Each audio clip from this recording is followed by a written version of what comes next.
Class 8 Hindi. आज हम इसमें चैप्टर 6 की क्वेश्चन आंसर एक्सप्लेन करेंगे जो कि पेज नंबर 149 पर है।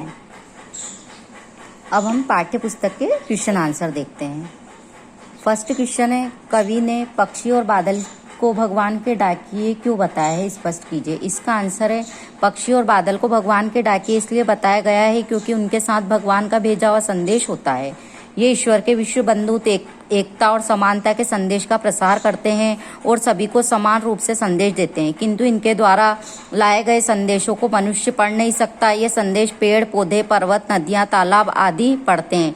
ये संदेश सारे संसार के लिए होते हैं। सेकंड क्वेश्चन, पक्षी और बादल द्वारा लाई गई चिट्ठियों को कौन कौन पढ़ पाते हैं, सोचकर लिखिए। इसका आंसर है, पक्षी और बादल द्वारा लाई गई चिट्ठियों को केवल प्रकृति के विभिन्न अंग जैसे पेड़ पौधे, पानी, पहाड़ आदि ही पढ़ पाते हैं। थर्ड क्वेश्चन, किन पंक्तियों का भाव है।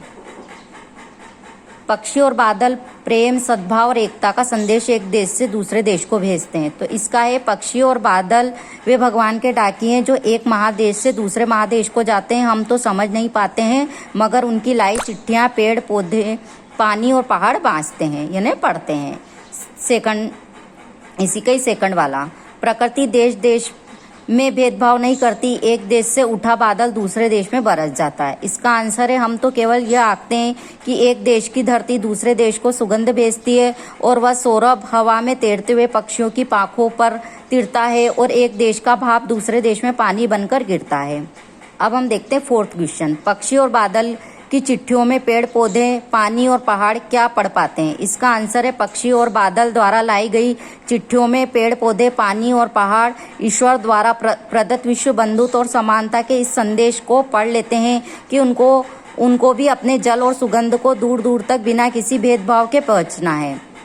फिफ्थ क्वेश्चन, एक देश की धरती दूसरे देश को सुगंध भेजती है, कथन का भाव स्पष्ट कीजिए। इसका आंसर है, इस पंक्ति का भाव यह है कि धरती के लिए सभी मनुष्य एक समान है, वे कहीं के भी रहने वाले हैं और प्रकृति बिना किसी भेदभाव के उन तक सुगंध भेजती है।